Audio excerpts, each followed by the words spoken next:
Let's move to implement, operator inputs, and keypad. Keypad ID, we're on the one that's in the tractor.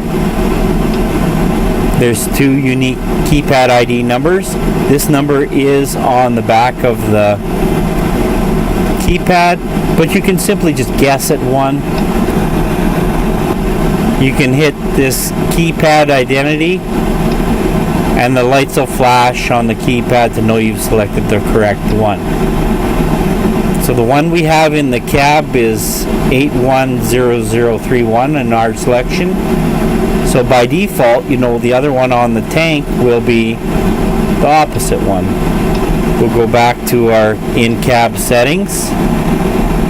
Because our unit is loaded up with LiftMaster and PackMaster, we're going to make a few selections.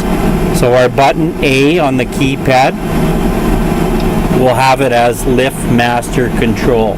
That means it'll raise and lower the drill when you touch button A. Button B, we're going to have it as drill lift tracking the master.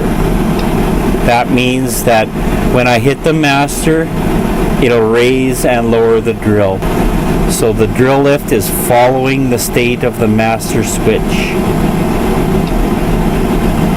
And our button C, we're going to set it to PackMaster control on off.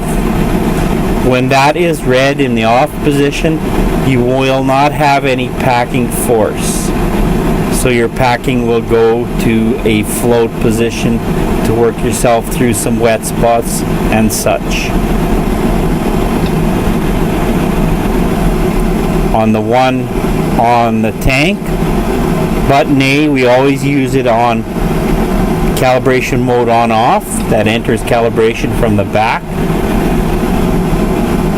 Button B, we have it on LiftMaster control.